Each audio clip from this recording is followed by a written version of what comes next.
Fundamentos del razonamiento estadístico, por Carlos Andújar Rojas. Razonamiento estadístico y la psicología industrial organizacional. La psicología industrial organizacional posee una tradición muy rica en el área del razonamiento estadístico. El enfoque científico practicante o científico profesional presume que es necesario desarrollar teorías y resolver problemas usando el pensamiento científico y la estadística como herramienta de investigación. Esto es bien importante porque parte de las competencias que uno tiene que desarrollar en la psicología industrial organizacional es el llevar a cabo investigaciones, llevar a cabo diagnósticos organizacionales, evaluación de programas, por lo que necesitamos desde el nivel de maestría dominar las estadísticas.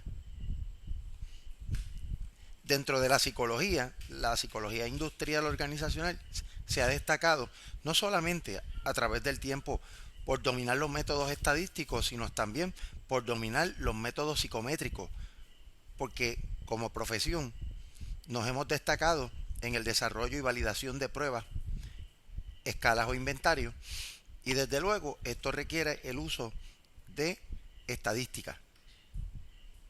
Así que diríamos que en broma y en serio es imposible zafarse de lo que es el aprendizaje o la exposición de los métodos estadísticos. Así que nuestra meta en este proceso es tratar de hacer que el proceso para ustedes sea uno más llevadero y que le saquen lo mejor al uso de las estadísticas a través del curso y posteriormente a través de sus carreras profesionales. Razonamiento estadístico. Es bien importante hablar del concepto de razonamiento estadístico porque los psicólogos y psicólogas industriales organizacionales utilizamos la estadística como una herramienta de investigación. Y no solamente es una herramienta, sino que también nos permite analizar la información y poder hacer un uso adecuado de la misma, de manera tal que podamos tener dominio del análisis de los datos. Y esa parte es bien importante también. Así que el concepto de razonamiento estadístico busca utilizar la lógica y la razón para tratar de entender un fenómeno. La estadística es la herramienta que utilizamos para cuantificar cualquier fenómeno de investigación o observación que tengamos a nuestro haber. Aquí también se estudia a nivel probabilístico, ¿verdad?, cuál es la probabilidad que un evento ocurra, y también nos sirve para evaluar hipótesis. Esto es bien importante porque parte de nuestras investigaciones se relaciona con probar diferentes tipos de hipótesis. El pensamiento lógico racional es el tipo de pensamiento que nosotros utilizamos comenzando desde la vida cotidiana. Cuando nos levantamos nos preguntamos: ¿estará lloviendo? ¿Irá a hacer sol? ¿Habrá mucho tráfico? Y de esa pregunta que nos hacemos tratamos de buscar información para poder establecer ciertas hipótesis. Hoy es viernes. Como es viernes, usualmente los universitarios no tienen clase o muy pocos tienen clase, por tanto eso hace que la carretera esté un poco despejada y haya menos tráfico. Estos análisis los hacemos utilizando información previa que tenemos. La investigación científica no es muy diferente, excepto en que las observaciones y las mediciones que hacemos son rigurosas y están fundamentadas en el método científico. Todo, al final del día, comienza con un proceso de formulación de hipótesis, estableciendo o pensando cómo es que ocurren las cosas. Ahora bien, el único problema es que la lógica no siempre nos lleva a que una hipótesis no sea rechazada. Por tanto, a pesar de que utilizamos el pensamiento lógico, lo retamos a través de datos empíricos. Por eso es que nuestro enfoque investigativo tiende a ser lógico positivista y empirista, ¿ya? De manera que no solamente seguimos la lógica, sino que la validamos con la recopilación de datos o información, ¿ya? Que nos permite saber si se puede rechazar o no una hipótesis. Y un caso tradicional, en la década de los 70 se hicieron muchas investigaciones donde se quería ver cuál era la correlación existente entre la satisfacción y productividad, basado en la premisa lógica de que una persona satisfecha tiende a producir más. Estas hipótesis se trataron de evaluar, encontrando finalmente que la relación entre satisfacción y productividad era una relativamente pequeña. O sea que por más satisfecha que necesariamente esté una persona, eso no implica que va a ser más productivo. Eso incluso llevó a hacer investigaciones de metaanálisis y descubrir que realmente la relación entre satisfacción y productividad era bien pobre. Otro concepto importante es la estadística. La estadística es una ciencia formal que estudia la recolección, análisis e interpretación de datos de una muestra representativa, ya sea para ayudar en la toma de decisiones o para explicar condiciones regulares o irregulares de algún fenómeno, como estudio aplicado de ocurrencia, ya sea de forma aleatoria o condiciones. Existen dos tipos de estadística: la descriptiva, que sirve para describir el comportamiento de una muestra en un estudio con una o más variables, y la inferencial, donde se establecen inferencias a partir del comportamiento de una muestra en una o más variables hacia una población. Cuando describimos simplemente queremos ver qué está pasando con esa muestra. Cuando hacemos inferencia es que partimos de que tomando una muestra que provenga de una población vamos a poder establecer generalizaciones. Eso es lo que es la estadística inferencial. Algunos conceptos básicos que son bien importantes recordar: por ejemplo, el concepto de datos, que implica cualquier información que se obtenga de una variable. Tenemos también el concepto de variable, que es un elemento que se identifica, define y se mide tanto al nivel cualitativo como cuantitativo. Y como siempre digo en broma y en serio, una variable es algo que varía, porque de lo contrario, si no, sería una constante. Que las constantes son factores que no varían a través de una investigación. También tenemos lo que son variables cuantitativas, que se miden de forma numérica, y variables cualitativas, que se miden a manera de categoría. Tenemos el concepto también de una variable continua. Una variable continua asume múltiples valores. Por ejemplo, en este caso, si yo estoy midiendo la variable, evaluando la variable libra o peso en libras, aquí lo pudiese estar evaluando en libras y onzas. Por tanto, un promedio podría ser 230.5 libras. Ahora, si yo utilizo una variable discreta, esta va a ser o va a asumir valores enteros. Por ejemplo, 230 libras.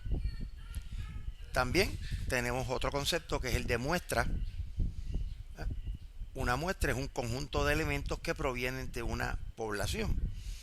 Es un segmento, un pequeño grupo de un grupo mayor que definimos como la población. ¿Y qué es la población? La totalidad de los elementos. Conceptos básicos. Tenemos también el estadígrafo, que es cualquier medida que usted obtenga de una muestra.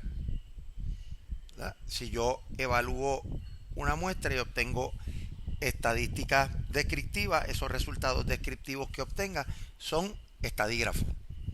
También está el concepto de los parámetros, que es una medida que se obtiene de la población. O sea que yo evalúo el estrés de una población de estudiantes, ese nivel de estrés se va a conocer como el parámetro. Y existen también dos tipos de población: población finita y población infinita. Una población finita es aquella que yo puedo contabilizar, tengo una manera específica de poderla contabilizar. Por ejemplo, yo en una universidad puedo contabilizar todos los estudiantes que se matricularon en un semestre determinado, porque al matricularse fueron contables, se pudieron contar, y yo puedo tenerlos contados y cautivos, ¿ah? Y ahí determinar cuál es la población. Por otro lado, hay poblaciones que son tan grandes que solamente podemos estimarlas, ¿verdad? Y es un poco el caso de la población puertorriqueña, ¿verdad? Que a pesar de que pudiéramos ser contables entre las personas que mueren y viven diariamente y que nacen, ¿verdad? Nacen y mueren, pues nunca vamos a tener en más de 24 horas una población finita. Siempre vamos a tener que estimarla por los cambios en natalidad y mortalidad. Ahora, este dato es bien importante porque las variables, tanto cualitativas como cuantitativas, se miden en 4 niveles. Esos 4 niveles son nominal, ordinal, intervalo y razón.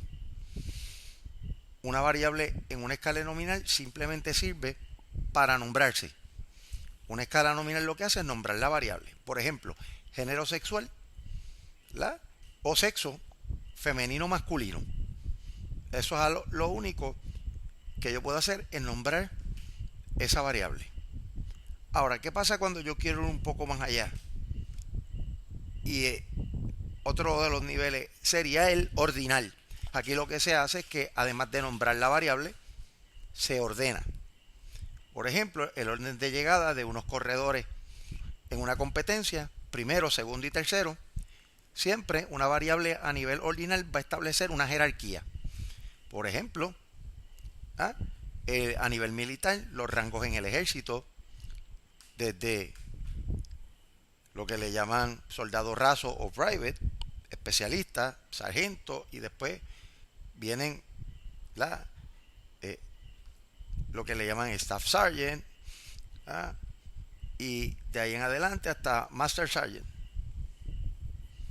Así que el sergeant first class y va subiendo por ahí. Son rangos, igual que teniente, primer teniente, capitán,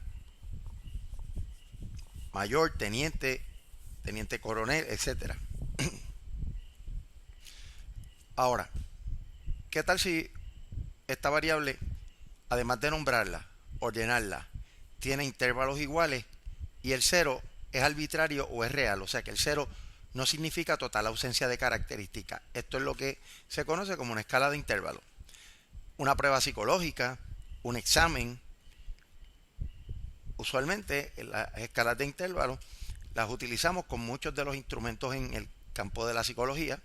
Exámenes, ¿verdad?, donde una persona puede sacar desde 0 hasta 100, ¿verdad?, donde cuando hablamos de intervalos iguales, que si yo tengo una escala de 0 al 100, la diferencia entre 10 y 20 es la misma que entre 30 y 40. Y desde luego el 0, al no ser real, no implica total ausencia de características. Por ejemplo, una persona saca 0 en una prueba de inteligencia, eso no significa que tiene 0 inteligencia, sino que obtuvo la puntuación más baja dentro de la escala. Y finalmente tenemos la escala de razón, que además de nombrar, ordenar, poder cuantificar, tener intervalos iguales, ahí en ese caso en particular el 0 va a ser real, hay total ausencia de características. El tiempo, ¿verdad?, medido en minutos, en horas, es una variable en una escala de razón. La cantidad de dinero, porque si no tengo dinero, tengo 0 dinero, es total ausencia de características.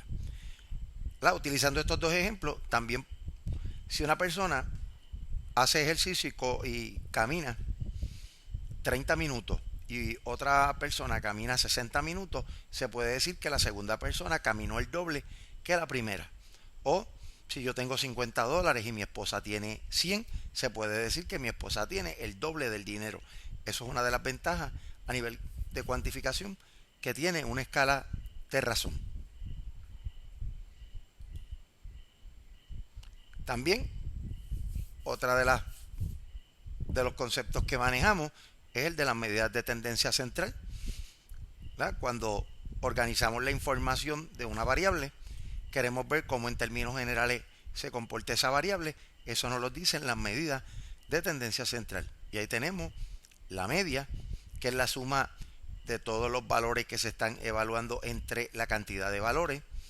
La mediana, que es aquella puntuación que se encuentra en el mismo medio de la distribución de puntuaciones, una vez la misma se organicen de forma ascendente o descendente. Y la moda, que es la puntuación que más se repite. Y por ejemplo, el promedio o la media tiende a afectarse por las puntuaciones extremas.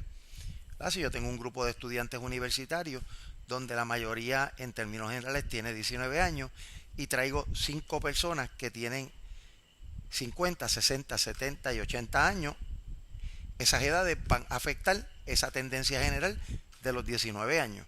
Eso es lo que se conoce como unas puntuaciones extremas que generan lo que posteriormente discutiremos como un sesgo.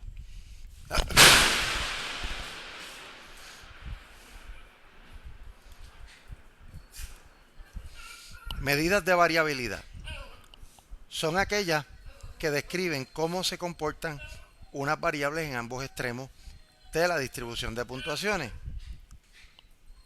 Las medidas de variabilidad de mayor uso son el recorrido y la desviación estándar.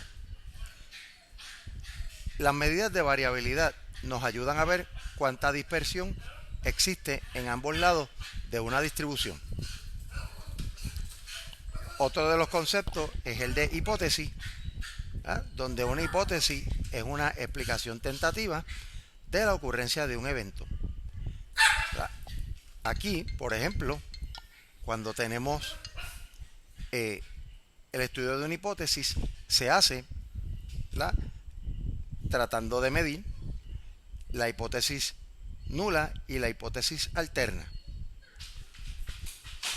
Por ejemplo, una hipótesis nula es la que se busca rechazar y la hipótesis alterna es aquella que contrasta con la hipótesis nula, ¿verdad? Que es diferente. Si yo digo que en un estudio va a haber diferencia en la inteligencia de unos empleados de un departamento versus otro, esa es mi hipótesis, ¿verdad?, nula. Pues la hipótesis alterna sería que va a haber diferencia. Usualmente las hipótesis se rechazan utilizando los niveles de significatividad.